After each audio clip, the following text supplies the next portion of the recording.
see my screen po? So, kita po ba yung screen natin?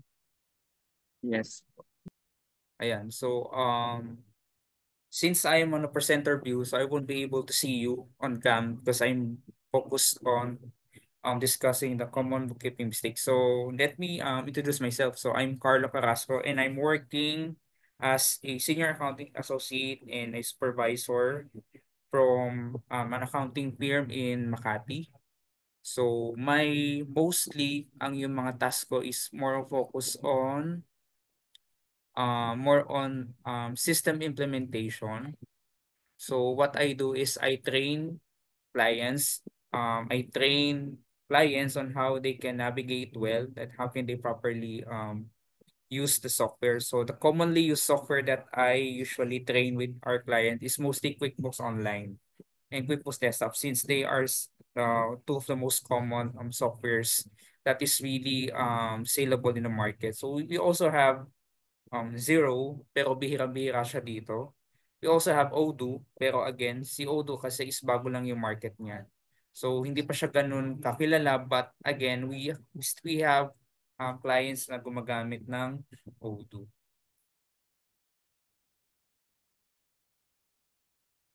Ayan, of course, I am a level 1 and level 2 QBO Pro Advisor. So, I passed the exam, the certification for QBO this year. And I also did pass the QBO level 2.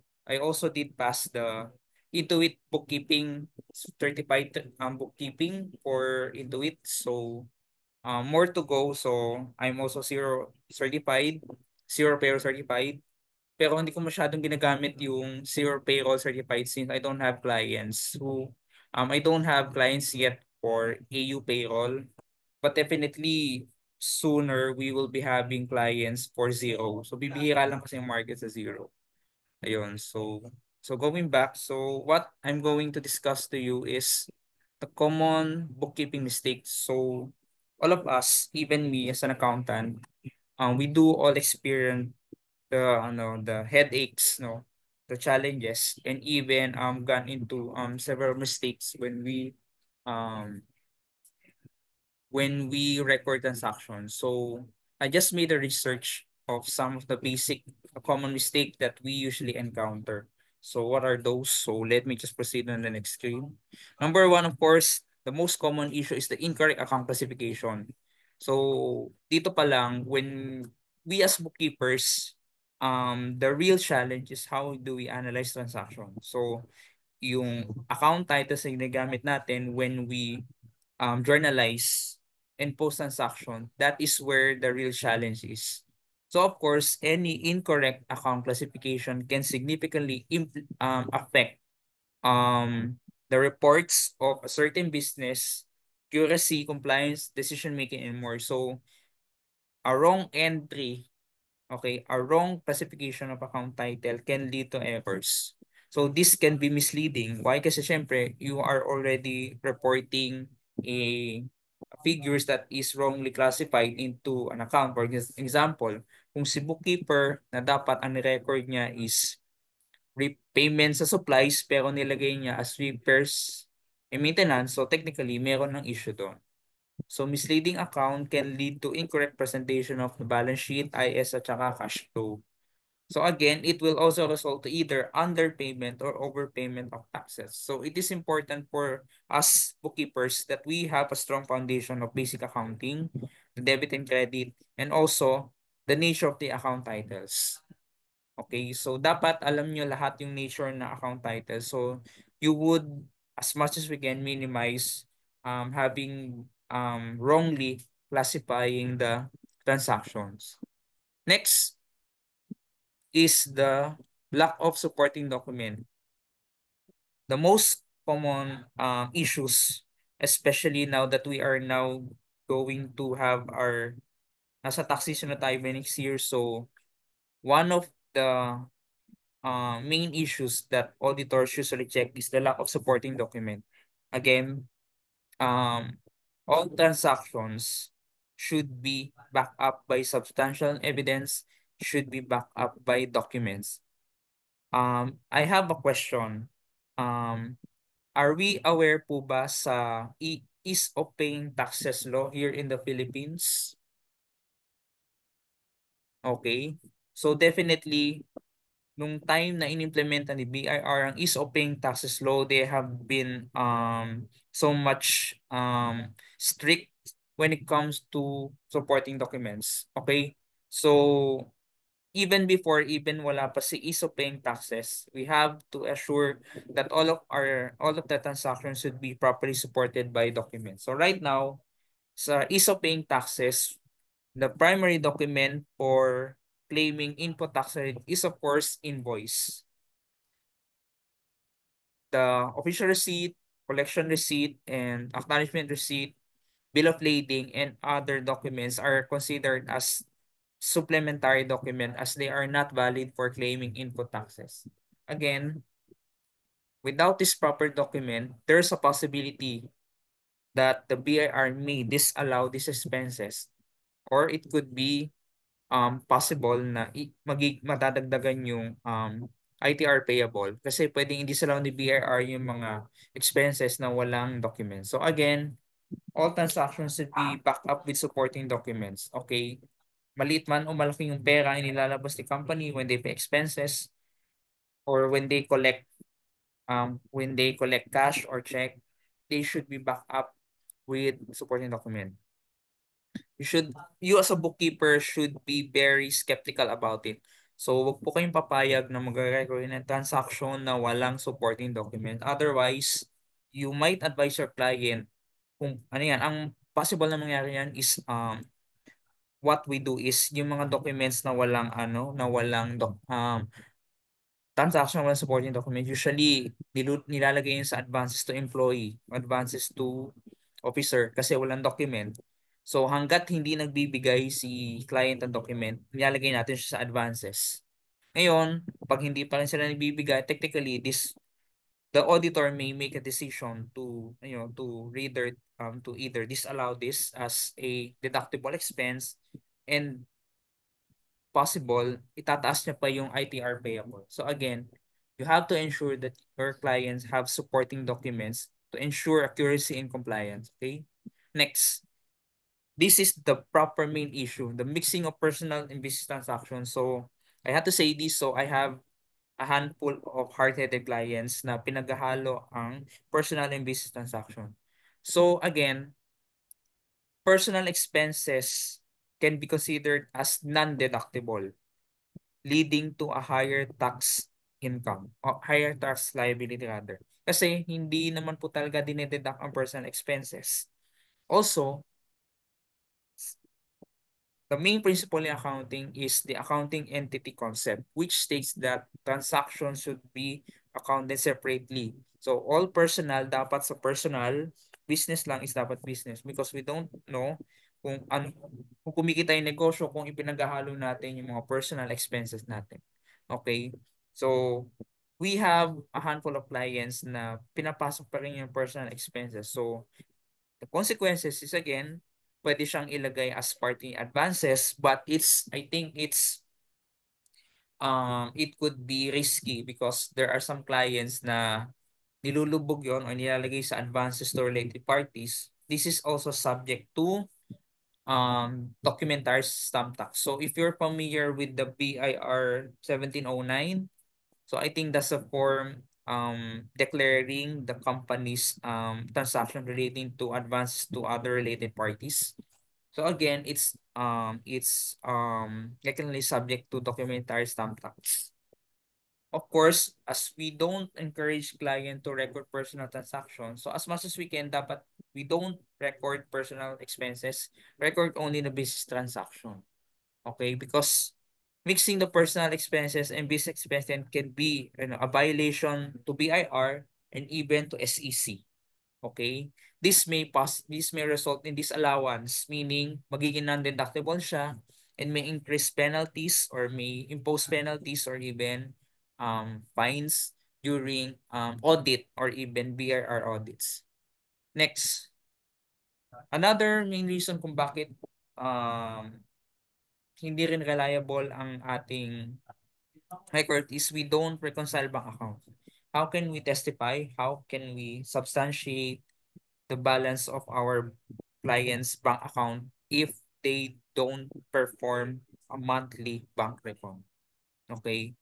Sa bank recon, we always assure that and we always need to check if the cash in book balance agree with the cash in bank. Okay? Kasi meron mga transaction kay bank na hindi pa nire-record sa book. So again, we compare which kung alin ang kulang sa mga transactions ng book at saka ng bank. Okay, so dapat kung ano yung wala sa book, kailangan kung ano yung meron wala sa book, dapat i-reflect sa book. Okay?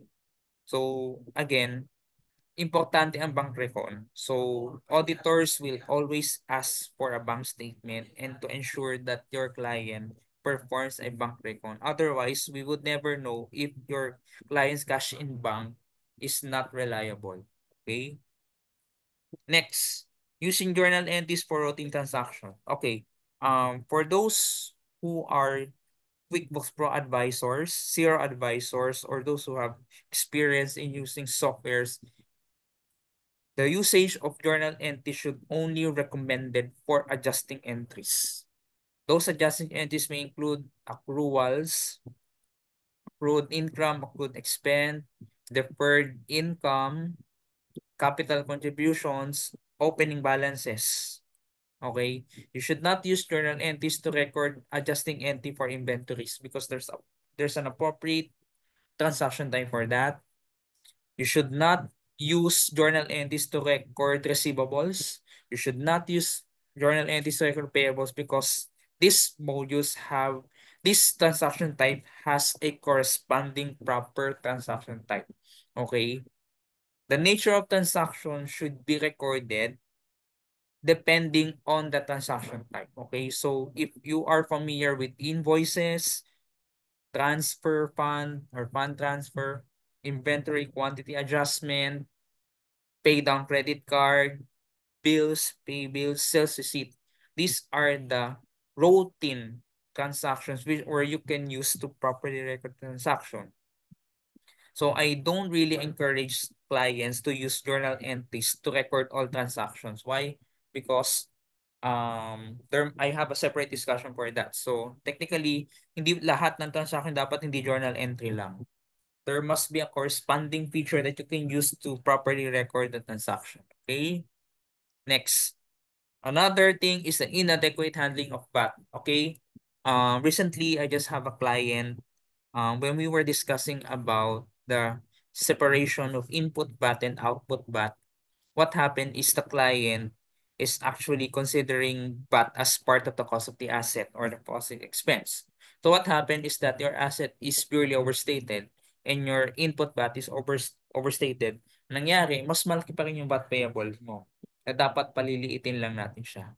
So there's a missed opportunity for a missed input VAT credits and inaccurate VAT return. Kaya importante that the computation of the output VAT and the input VAT is accurate. Okay? Yung offsetting ng dalawa will be dependent if it is payable or a receivable. Dapat sa entry pa lang sa books natin, especially on the part of those clients who are vatable, they should um double check the transactions, no? Dapat hinihiwalay na agad yung input VAT. Okay, input VAT is the VAT claim for purchases. So those expenses that is subject to VAT, so dapat inihiwalay nyo sa ng input VAT. And those output VAT or those sales that comes from the sale, dapat inihiwalay nyo din kung ano ang VAT exempt, zero rated or non-VAT. Okay, not properly separating input VAT and output VAT in the declaration of either a monthly or quarterly value-added taxes may lead to incorrect tax filing plus increased business tax liability. Okay, so critically sa lahat ng bottom-up client, you must encourage your client to always double check the transaction. Now that the BAR, I think previously, so I think quarterly na yung declaration ng VAT pero hindi naman pinagbabawalan ni BIR na mag-monthly. So in whatever payments or in whatever declaration your client wants, either it's on a monthly VAT or quarterly VAT, it's very important that your client understands that you also as a bookkeeper should understand the proper separation of the input VAT and the output VAT. Kasi dyan yung malalaman kung magkano yung babayaran, kung may babayaran, or kung magkano yung i-carry forward na input VAT which will be used on the next future period. Okay? Next. Another thing is you also need to record payroll. Payroll includes all the salaries, whether it's a minimum wage earners, employees of minimum wage earner, taxable or non-taxable. So dapat nire-reflect natin sa books yung properly recognition ng accrued payroll. Okay, so accrued payroll not only includes salaries, government contributions, okay, yung share ni employee, yung loans ng employee, and any other deductions to employees, okay? So make sure that we as a bookkeeper, we properly account and monitor expenses, especially sa payroll. Kasi malaking portion ng expenses na pupunta sa payroll. So inconsistent treatment of payroll can overstate profit and loss, and it may understate expenses. Okay, so malaking portion ng payroll is considered as deductibility. Okay? Deductible ang expenses ang payroll, I think. So technically, pag wala kayong payroll sa kayahanap ng expenses, okay, na pampababa doon sa ITR, especially sa quarterly ITR. So it's better that you also double check payroll. So again, you double check um not only the figures but yung kung may leave credits pa si employee, kung meron pa bang utang si employee na dapat i-account, okay, yung other mga deductions, so OT, OT pay, holiday pay, so you need to double check, okay, and properly recognize payroll. Next, neglecting depreciation amortization. So again, you should also consider recognizing depreciation, meaning you allocate expenses for the use of the fixed asset. So yung portion ng fixed asset is kino-convert as an expense. So dapat i-recognize natin yung accumulated depreciation, same with intangible asset, but it's termed as amortization. Okay? The failure to depreciate or to recognize depreciation and amortization may overstate um, fixed assets, I understated yung balance sheet mo. Ma-overstate yung asset. Okay, especially yung cost nung book value nung property o nung asset. And at the same time, yung income statement mo overstated. Why? Kasi tawag dito, the more na hindi natin i-record properly yung depreciation, so siyempre yung profit mo, yung bottom line mo lalaki. Okay? And also, when you also consider entering depreciation, you should check that the newly acquired assets. You should also check the acquisition date and consider the your client's fixed asset policy. Okay? Wait lang po.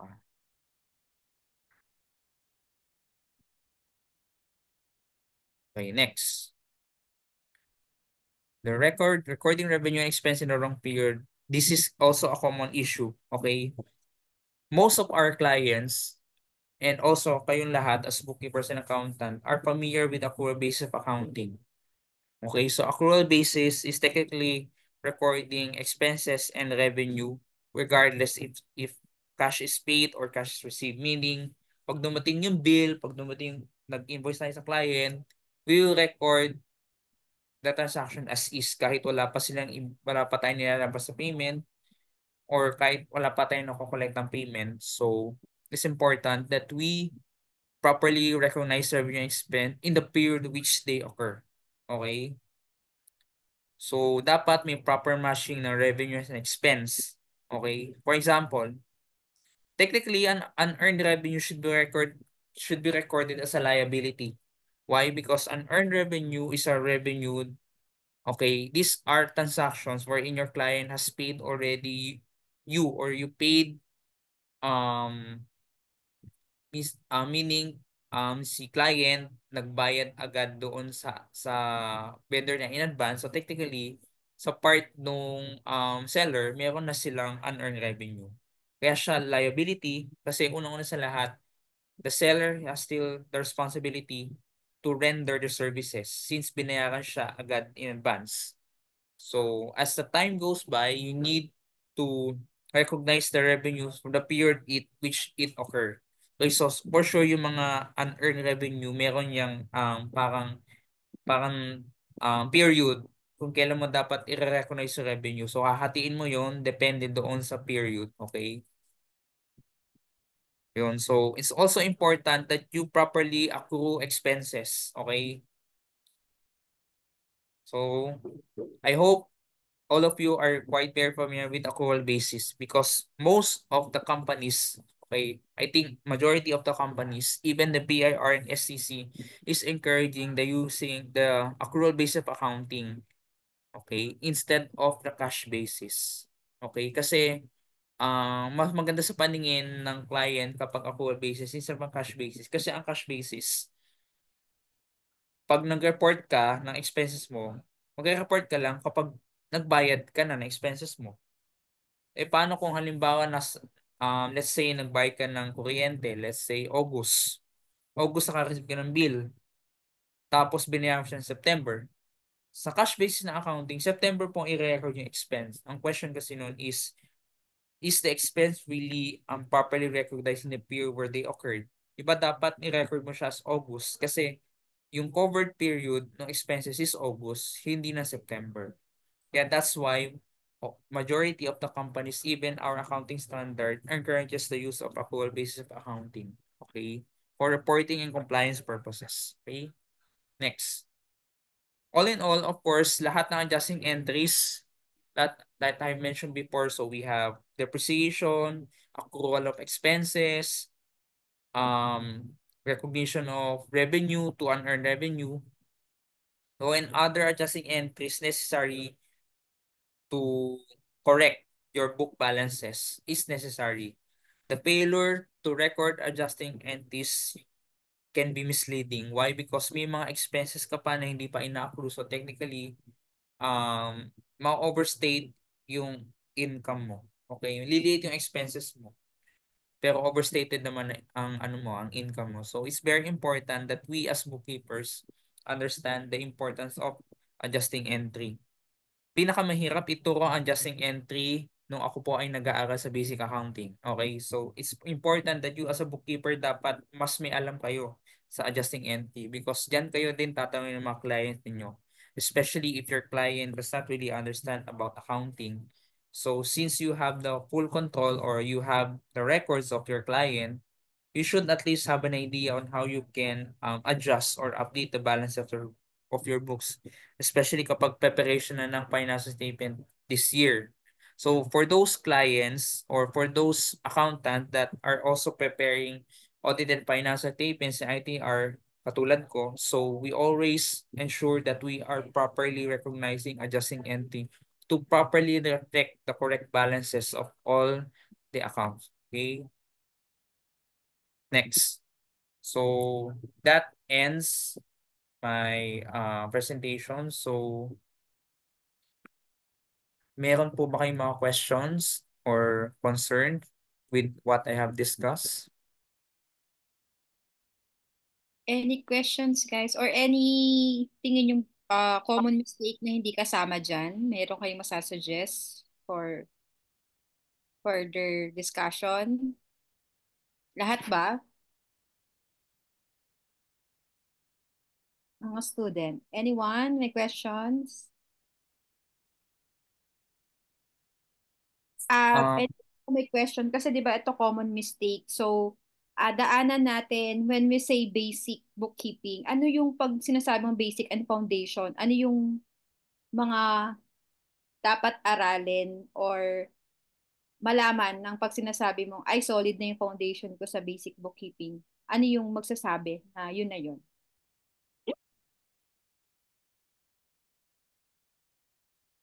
Ayan, si ano pala. Dot, meron kang questions. Ayan, share. Yung question ko po, Coach, about sa depreciation po. Mm. Kasi actually, wala pa akong client for PH eh. Mostly US. So, hindi ako familiar sa US PH GAAP. So, yung question ko is about depreciation. Sa inyo po ba is straight line method lang po ba yung ginagamit niyo or depende kung paano magbe-benefit si client? Ano yung ginagamit Actually, yung method? Actually, sa mga clients namin, ang straight line lang talaga yung ginagamit natin na ano na depreciation. So, the reason why straight line yung encourage din ni Gaab kasi nga straightforward and it doesn't require so much computation. Kasi yung straight line method is basically just an estimate. So, depende doon sa policy ng client mo regarding sa depreciation. So doon ka lang magbe-base kung ilang years yung useful life ng depreciation na mas magiging basis sa factor para makuha mo yung book value nung nung asset mo. So again, it depends on your client.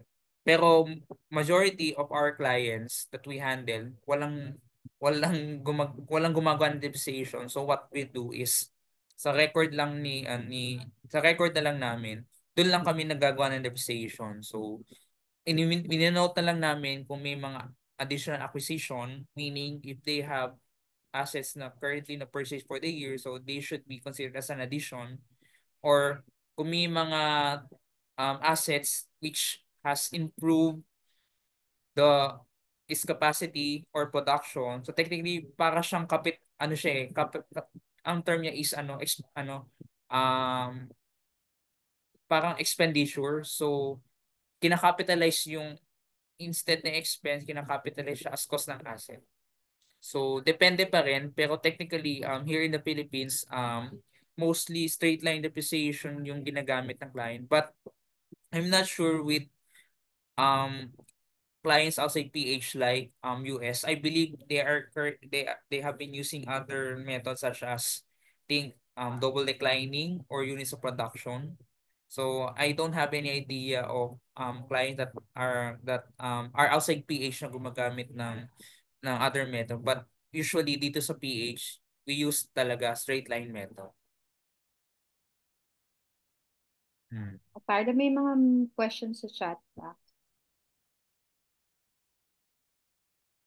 So with regard, may question po si Miss Sherry. With regards to recording receiving, is it applicable to small business as well as local food stall business? Dito lang namin. Actually, if you have a policy regarding your depreciation, it depends. And also we have a so-called a materiality threshold which define kung dapat ka na bang mag-record ng depreciation. So again, it matters to your policy kung dapat ka na bang mag-depreciate. So in some of our clients, an asset that is worth 50,000 pesos is already considered as depreciable. So technically, fixed asset na siya. So the client will need to, or the accountant will need to record the monthly depreciation. So yung depreciation depende rin. Pwede rin, ang computation may depend pa rin sa policy. So may mga client kasi na at the beginning of the very beginning of the following month pa i-record depreciation or half month. So it's a choice. So magmamatter pa rin yun sa policy po ninyo as an owner of the business. Ayun. So I hope I was able to answer your question, Miss Cherry. Next. So good afternoon, Sir Carl. You mentioned a while ago that not all transactions are recorded in journal entries. What transactions are those? Okay.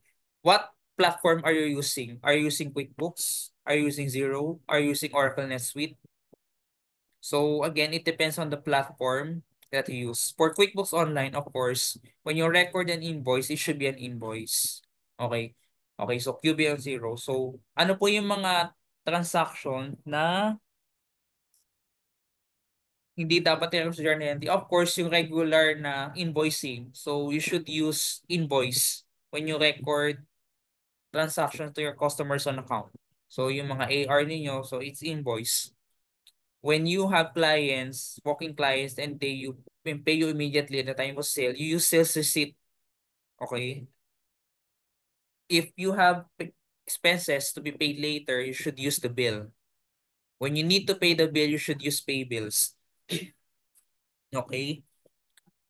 When you in QuickBooks Online, when you need to pay a credit card, you should use the pay down credit card picture. Okay? When you need to adjust your inventory, especially kay QuickBooks Online kasi is quantity lang ina-adjust. So you should use inventory quantity adjustment. Okay? When you need to record returns of your customer clients, meaning nagbalik si client ng item, inventory item, so you should use credit note. Kabaligtaran ng credit note is vendor refund or supplier credit. Pag tayo naman mismo, tayong vendor, tayo yung bumili ng item tapos may ibabalik tayo. So, i-return natin.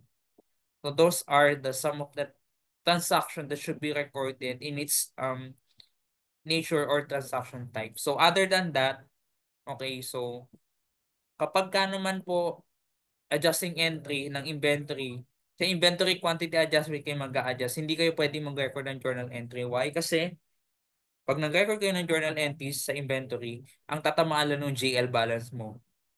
Pag chinek mo yung GL balance mo at yung inventory SL mo, hindi sila tutugma. Kaya kapag nag-a-adjust kayo ng inventory, hindi ko ina-encourage si client na mag-journal entry kasi hindi natutugma doon pa lang yung inventory ninyo. So, malaking audit findings na yun. Ayun. So, was I was able to answer your question, Miss Marlene? Yan. Any more questions? Di ba exciting? So, anything. Ay, yung question ko, Carlo, when you say solid foundation, ano yung dapat nilang aralin talaga na doon nila itutukin or i-practice? I think tayo, alam natin, meron tayong naging estudyante na tinuruan na estudyante pa lang siya nagpaturo kay Carlo, itinay namin. So, ang advice mo, Carlo, is what?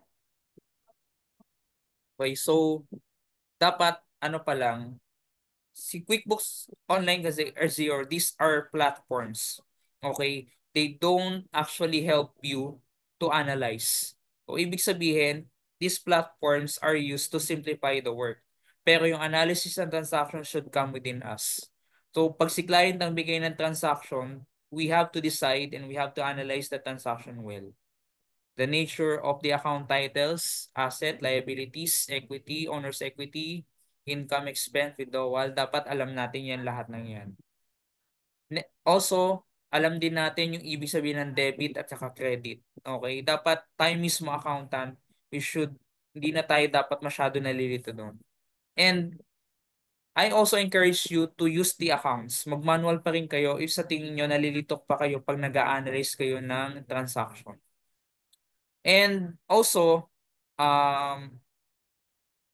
if also you may also want to ask auditors. Si auditors din kasi malaking tulong din on us kasi siyempre hindi naman lahat ng accounting sakop natin. Technically kapag mayroong medyo malawak na and medyo material na yung issue, so you can also ask auditors or seek the help of the professional auditors because they can really actually help us in ensuring of accuracy and a reliable financial reporting. Ayun, so basta importante yung basic accounting, I mean, yung kung ano yung debit, ano yung credit, dapat doon pa lang may idea na kayo. Kasi, um, I have clients na wala talagang zero knowledge sa accounting. So, what did I do in that way? Binigyan ko lang sila ng basic lang. Yung basic transaction lang na dapat ilang malaman. So, yun lang yung kailangan nyo ipaintindi sa kanila. And as an accountant, dapat mas maipaintindi natin sa kanila yun ng maayos. And then also, adjusting entry. So, dapat tayo mismo, we monitor expenses. We monitor accrued expenses. and i-reverse pag na-receive yung actual bill. Tapos yung mga unearned income dapat i-reverse din. Depreciation, amortization, accrued payroll. So yun yung mga adjusting entries. So dapat alam din natin yan. Because tayong mga bookkeepers, we also produce FS. So kami, gumagawa din ako ng FS. So dapat, pagdating pa lang sa entries, dapat mas kabisado na natin yan. Yun. Yes po, sir, Follow-up Sir question lang Tol. po. Mm, About po sa journal entry. Paano mm, pag kayong, for example, there's an account, uh, maybe 10% of the transaction are only are business and then the rest is personal transaction. mm. Kasi ginagawa ko, journal entry ko yun eh. Okay lang po ba yun? Or dapat hindi dapat? For example, dapat ini-exclude lang dapat yung personal expense tapos yung Actually, business expense. yung issue pagdating sa personal expenses may still be dependent on your client. Pero what I do is, kung may mga personal expenses, kung papayag ka, sir, i-advances to officer mo lang siya or advance to employee. I-advances mo lang siya, doon mo lang siya ilulubog. Ang magiging question lang kasi niyan is paano pag lumolobo yung advances mo. Kasi siyempre personal expenses yun. So dapat, yung mga expenses kasi na personal, actually dapat hindi talaga nire-record sa books eh. Why? Kasi it it does not actually see or portray the true picture of your client financial performance and financial position. Kasi dapat ang nire-record lang is yung business expense, meaning yung mga expenses na binabayaran talaga ng kumpanya and nakapangalan sa kumpanya yung resibo o yung invoice, yun yung mga dapat i-record na expenses. Pero ayan, sige, i-consider natin yan. Kaya lang, pag yan na-audit ni auditor or ni BIR, may possibility kasi na maging non-deductible yan. Especially din kapag walang mga proof of receipts yan. So, may possibility na tumaas yung income tax payable ni client. Ngayon magta-tax season na. So, it still be dependent on your client, but I encourage your client or advise mo yung client mo na as much as we can, we don't actually record personal expenses because it's already a violation of the fundamental accounting principle, which is the accounting entity concept. Ayun. Yun lang yung may advice ko sa'yo because we have also a handful of clients na nagre-record pa rin ng personal transaction even we have advised them or even suggested with our tax and legal team. So, yun lang yung consequences. Either tataas si ITR payable o ilulubog si advances. Pero kung ilulubog mo yan kay advances, tataas din ang subject pa rin siya sa tax. Documentary stamp tax probably. Yun. Sorry, I think sa Pilipinas, yes. Pero sa US, I think iba, I think Randolph, sa US, Opo, commonly use yung owner's equity cash withdrawal. tama. Tama ba, guys? Mm-mm. Tama, coach. So, yun Sige. nga, kapag naintindihan nyo kasi yung effect ng nilalagay nila yung expenses, ay, nilalagay nila yung hinahalo nila, yun nga, tama si Carlo, hindi nyo nakikita yung financial status talaga ng company, blinded kayo. So, dapat naaalis yung personal dun sa income statement. Madalas kasi nililipat sa balance sheet. Nagiging owner sa ka-advances. Tama si Carlo na kapag nasa advances siya, ang sakit sa mata kasi na may advances. Kahit sa Mm-mm. Pilipinas, kitang-kita mo Yes. agad na may something wrong sa process Mm-mm. itself. So, ayun nga, as a bookkeeper, I think that hindi lang kayo bookkeeper, you also give advice. What's the effect of doing such thing of mixing their personal? Magiging parang advisor din kayo. Kaya dapat naintindihan nyo. Kaya nga dapat solid yung foundation ng basic. Pag nilipat po ba, miss yan? Kasi may nakita ko Louis Vuitton. Kunyari ako dati may client ganyan. Nilagay niya Louis Vuitton. Obviously naman, pang personal. So, di ba? Di tatanggalin mo sa income statement. Hindi pa siya sa owner's equity. Pero definitely, wala rin naman siyang doon sa performance ng business eh. Parang, 'di ba, lalo lang gugulo, lalaki lang yung cash withdraw. Sasabihin nyo, ay hindi, kay client naman na pera yan, bahala na siya kung anong gawin niya sa pera niya. Ay, ganun ba kayo? 'Di ba ganun? Minsan, ay, kanya naman yan, bahala siya kung anong gusto niya paghaluin niya, which is wrong. Yun yung magiging value nyo kay client if you suggest. Kaya yung sinasabi natin na hindi kami bookkeeper lang, we're also having value sa client pag nag advise na tayo ng mga ganun. So dapat, ayun, again, naiintindihan nyo yung purpose of segregating those things. Opo. Agree ba kayo? Kasi ang laki, alam mo sa totoo lang, mahirap ilaban sa client, especially kapag nasanay sila na nagbabayad sila ng personal expenses coming from the company's fund. So, yun lang yung binabanggit kong tax consequences. Tataas ang ITR payables nyo o magiging subject to documentary stamp tax yung advances to related parties nyo, especially kapag material yung amount ng advances. So, pag yun nakita ni BIR, exposure lang yun pero what if ma-audit pa yan ni BIR? So, tataksan pa yan. So, possible, i-disallow pa rin yan sa BIR. So, tataas pa rin yung ITR payables mo. Kaya, I really encourage all of your clients, tayo as bookkeepers, to harangin na natin or as much as you can, um, in their personal funds, bayaran nila yung mga expenses, okay? Kasi sa totoong nature ng business, alam nyo sa totoo lang um, dapat alam nyo din kung ano yung nature ng business ng kliyente ninyo. Halimbawa lang, let's say, um, aside from expenses aside from personal expenses, then i-take note din yung mga expenses na may threshold yung halimbawa yung representation, I think si BIR may standard din doon. So hindi lahat ng representations is deductible. Okay, so may threshold si BIR doon, meron din threshold si BIR pagdating sa interest expense. So yun yung i-consider natin. Okay, so beside personal expenses, yung mga ibang expenses under consideration. So si auditor din ang nakakaalam kung ano yung materiality threshold ng mga expenses. So kayo din dapat may idea kahit ano lang, kahit itong mga basic lang, okay? Yun. So sa personal expenses, so as much as we can, I'm sorry to say this, pero sa way niyo yung mga clients nyo, sabihan nyo din sila na as much as we can, we don't record personal expenses. Okay? So kailangan, pagdating kasi sa resibo, dapat hindi kung reimbursable naman siya, I think depende kasi 50-50. So kung reimbursable yung expenses, a company, I think that's acceptable. Pero I need to clarify this with our auditor kasi may mga expenses kasi kahit nakapangalan kay employee, minsan nagiging non-deductible especially kapag ka walang resibo or walang proof. Okay, lalo pag material yung amount. So let's consider the materiality of the expense and also yung nature ng expense bago siya i-record as expense. Okay?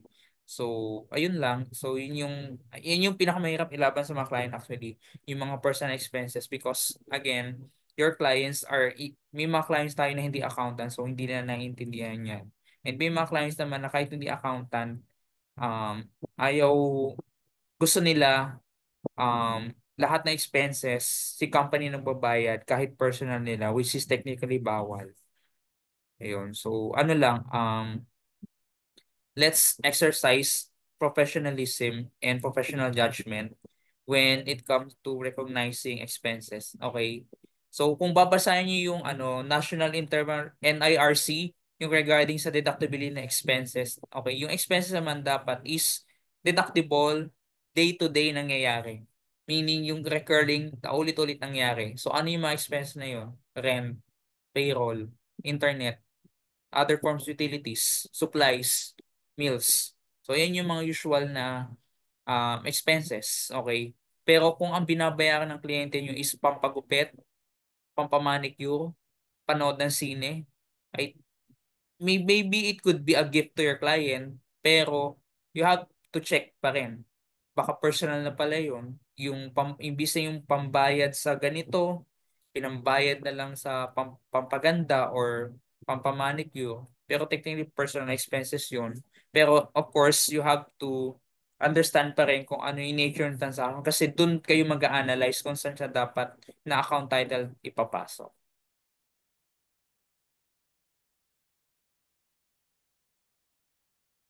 Ayun. So, May question? I think we're good. Sino dito hindi pa nakakapasa sa certification? Yung kaya hindi makapag-apply kasi wala pa siyang QBO certification. Type 1. Sino dito yung, ay, wala pa kasi miss yan, wala akong certification. Ayoko mag-apply kasi baka hanapan ako ng certification. Yan ba'y nagsistop sa inyo for applying? Nag-hold back sa inyo? I think more than the certification, again, review the basic e-practice. Siguro makakatuloy yung practice set. And yun, mga journal entries kung saan napupunta yung dinebit, yung expense na napunta sa income statement ba, sa balance sheet ba yun. Siguro yun yung magandang practice. Yung iba dito, magandang training pag nahasa kayo sa payables. Kung AP kayo, good for you. Tama ba, Carlo? Kasi sa AP more nandun yung... Yes. Kung actually diyan po ako nahasa sa AP. Ang AR kasi is technically kung titingnan niyo yung transaction ng AR, umiikot siya sa cash AR lang, collection, deduction. Pero ang expenses kasi malawak yan kasi maraming expenses si company. So may mga expenses na maraming klaseng expenses eh.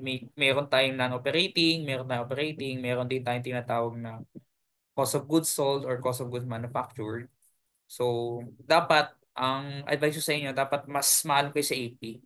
Kasi dyan natin tinetest kung lahat ng expenses is deductible or considered as part ng expenses ni company. Yes, kasi ako matagal ako sa AP. Siguro 8 years. Yun yung una kong... Kaya dun Mm. kasi sabing mahasa ka kasi dun nga yung may manghihira, may advances, may petty cash doon. Mm-mm. Tuturuan ka din sa payroll, ano yung journal entry sa payroll. So, dun ka Mm-mm. talaga mahasa. Siguro yun Mm-mm. yung advice natin. So, yung may mga AP dyan, pag sinabing mag-AP ka as a training ground, maganda yon. Ano na lang Mm-mm. sa yung sales. Tapos, sunod yung aralin after APAR is GL, General Ledger.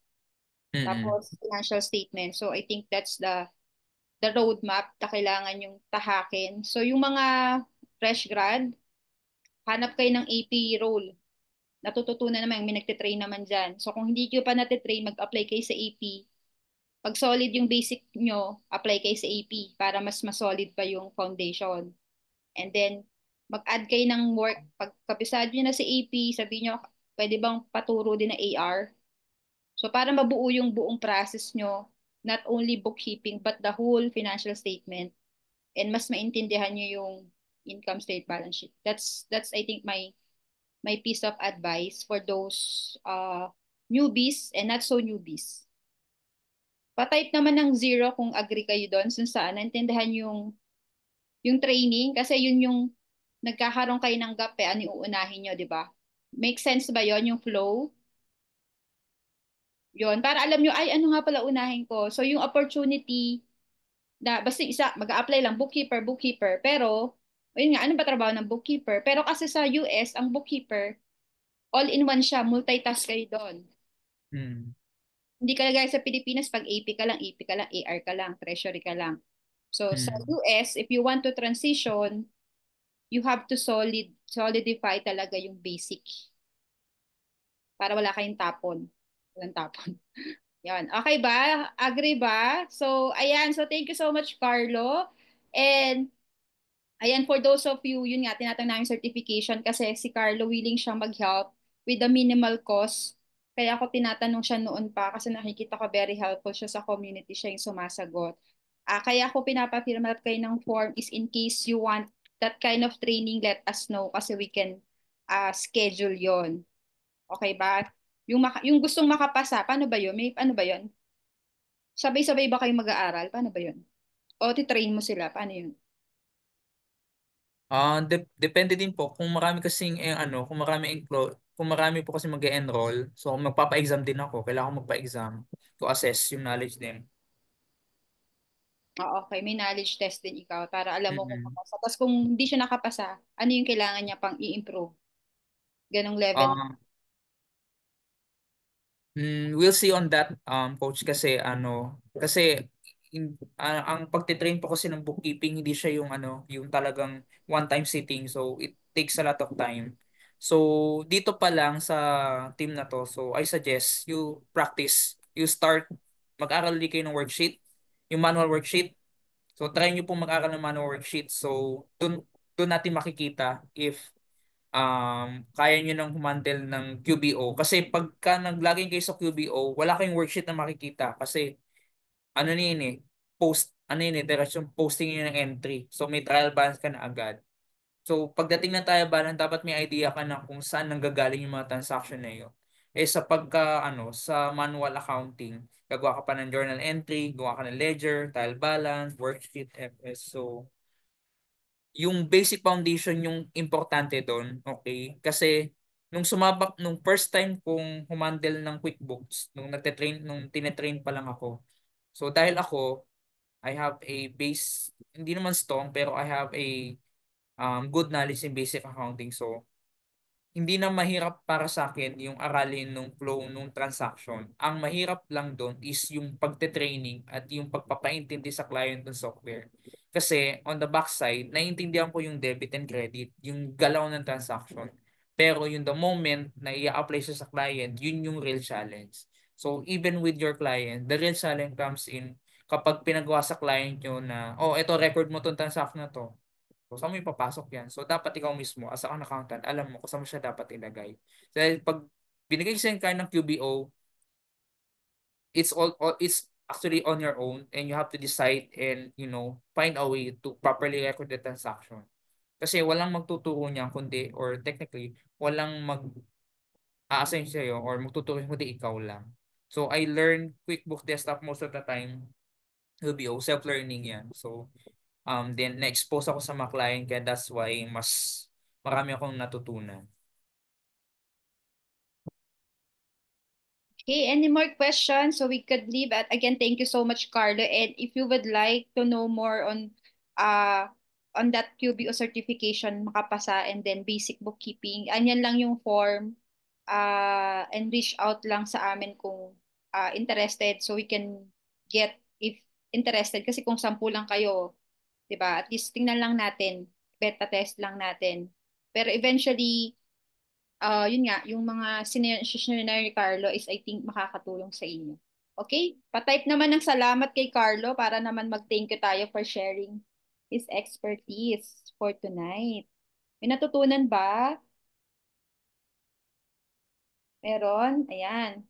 And then more, magkita tayo sa December 29 for strategic planning for freelance bookkeeper. I will share with you again yung mga naatinan ko mga strategic planning ng iba't ibang community and my own take away how you will proceed on this kind of journey.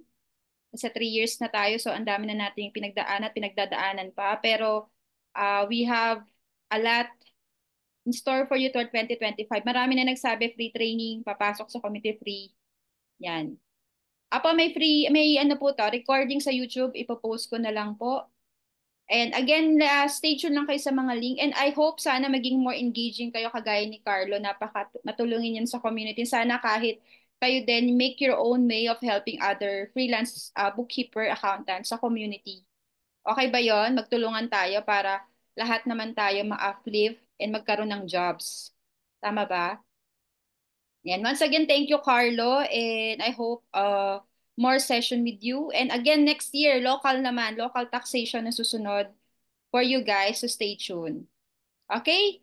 We have to go. Thank you, Carlo. We have to go kasi meron tayong, tawag dito, real estate bookkeeping. So, pasok na yung nag-enroll. Again, yung mga elite, December 29, stay tuned kayo. Meron akong i-announce na super special for you. Thank you so much, Carlo and everybody. Thank Thank you. you po.